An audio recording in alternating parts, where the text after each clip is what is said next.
आमच्या हक्काचं लेखन व माय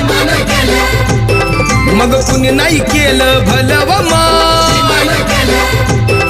अग दिल्लीचं दालन फुलं व माय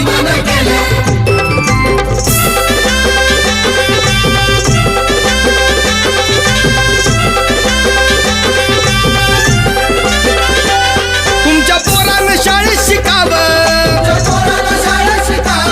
आशाला जारीला मुकावं असं